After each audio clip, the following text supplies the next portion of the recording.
यहाँ पर आपको करंट I1 की वैल्यू दी है, I4 की वैल्यू दी है, I5 की वैल्यू दी है और हमें बताना है I2, I3 और I6 की वैल्यू क्या होगी। तो बच्चों देखो इस तरीके की जो प्रॉब्लम है ये हम किरचॉफ्स वोल्टेज लॉ यानी कि केवीएल की सहायता से सॉल्व करेंगे। क्लियर है बच्चों? अब जरा यहाँ पर केवीएल और केसीएल, वैसे तो इस सर्किट में केसीएल लग जाएगा क्योंकि करंट की बात हुई है तो करंट ही हम लगा देंगे यहाँ पर। तो सर्किट में अगर आप ध्यान से देखोगे तो हमें कुछ ऑब्जर्वेशन जो है वो पता चल रही है। वो क्या है? देखिए ये आपका करंट I4 है, ये करंट I4 जो है इस ब्रांच में इस तरीके से जाता है और बच्चों ये दो भागों में डिवाइड हो जाता है, एक I5 में हो जाता है और एक I3 में हो जाता है। तो इसका मतलब मैं बोल सकता हूँ कि I4 जो है वो आपका I5 प्लस I3 के बराबर है। क्लियर है जी बात? अब सवाल में I4 और I5 दिए गए हैं। I4 है 0.8 एम्पीयर और I5 की वैल्यू है 0.4 एम्पीयर प्लस I3। तो बच्चों यहाँ से I3 की वैल्यू निकल जाएगी, which is equal to 0.8 minus 0.4 that is equal to 0.4 ampere. I3 की वैल्यू यहाँ से निकल गई। क्लियर है बच्चों?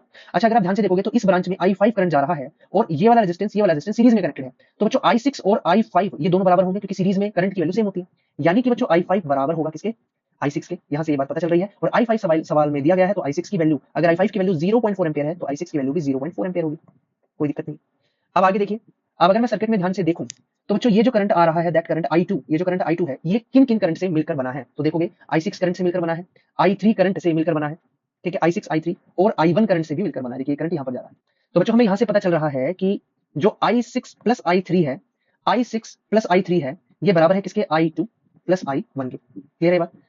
तो यहाँ से बच्चों मैं बोल सकता हूँ कि जो I2 की वैल्यू है that is equal to I6 plus I3 minus of I6 minus of I1 minus of I1। तो यहाँ से बच्चों I6 की वैल्यू है 0.4 एम्पीयर, I3 की वैल्यू आई 0.4 माइनस I1। I1 सवाल में दिया गया है that is minus 0.3, so minus 0.3। तो ये तीनों ऐड हो जाएंगे बच्चों, क्या बन जाएगा? 0.4 plus 0.4 that is 0.8 plus 0.3 and that is equal to 1.1 ampere. तो यहाँ पर सारी वैल्यूज आ गई बच्चों।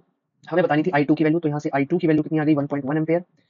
I3 की वैल्यू अभी मैंने ऊपर निकाली है that is equal to 0.4 ampere और पूछी थी आपसे I6 की वैल्यू, I6 की वैल्यू आई 0.4 एम्पीयर। तो देख लीजिए कौन सा ऑप्शन करेक्ट है? 1.1 0.4 0.4 1.1 0.4 0.4 यानी option number A is the right answer.